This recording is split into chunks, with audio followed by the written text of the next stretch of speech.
Il intervenait souvent depuis Dakar, mais aujourd'hui, Bakary Samb, le directeur de Timbuktu Institute, est en direct depuis notre bureau d'Abidjan. Bonjour Bakary Samb.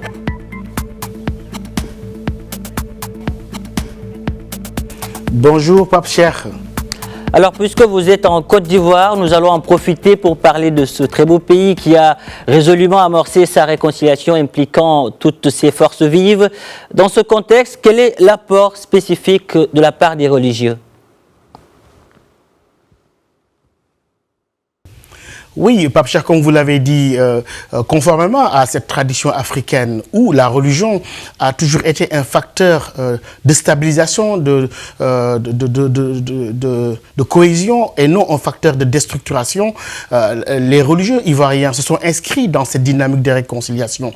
Et cela est dû à une longue tradition, si l'on sait le rôle de ces religieux, avec le dialogue interreligieux qui s'est instauré dans ce pays dès les années 57, avec les vieux Sako à Trècheville, mais aussi le colloque d'Abidjan à partir des années 60-61, le travail de Amadou Hampâté-Bâ. Donc les religieux naturellement en Côte d'Ivoire se sont intégrés dans ce processus-là et jouent un rôle moteur aujourd'hui dans ce processus de réconciliation de ce pays très important de la sous-région qui est la Côte d'Ivoire. Concrètement, comment les leaders religieux ont pu trouver leur place dans ce processus et quelle valeur ajoutée pour la réconciliation de tous les Ivoiriens ?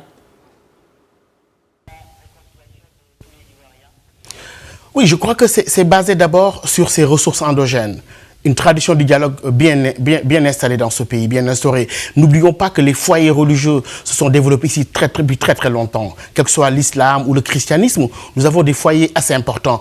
Les foyers de Kong, de Bondoukou, de Ganwe, même Bouna dans l'Est. C'est-à-dire qu'il y a un ancrage sociologique aujourd'hui qui fait que le religieux est un facteur de cohésion sociale. Et les religieux ont mené ces actions-là, notamment, je peux citer l'Union des médias communautaires et confessionnels qui fait un travail très important, mais aussi sur le plan du militantisme estudiantin, l'AMCI, l'Association des étudiants et élèves musulmans de Côte d'Ivoire, qui travaille de concert avec la GEC, la jeunesse estudiantine catholique, mais aussi l'ASEPSI, qui mène des actions très importantes sur la question de la non-violence, sur la sensibilisation à la citoyenneté. Et je crois que ce rôle-là est très important ici, mais aussi ancré dans des valeurs ancestrales, avec une conjugaison, une parfaite conjugaison entre les traditions islamiques, chrétiennes, mais aussi la tradition de dialogue et de cohésion sociale que ce pays a connu malgré les conflits qui ont traversé son histoire récente.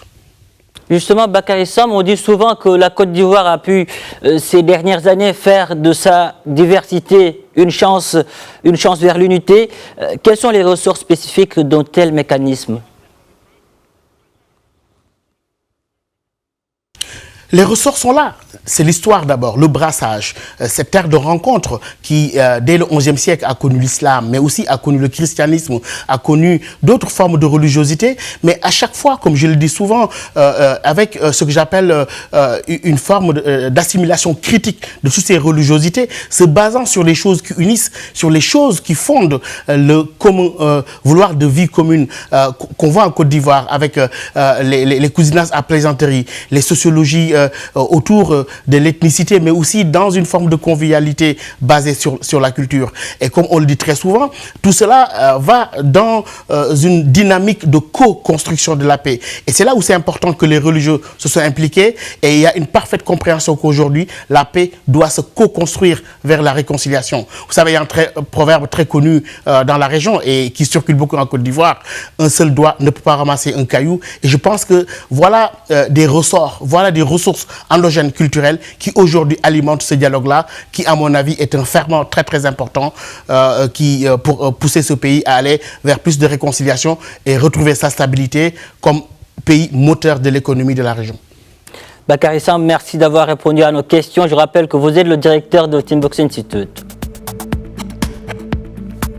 Voilà, c'était tout pour Hebdo Africain. Merci de l'avoir suivi. L'info se poursuit sur Médien TV et Médien TV.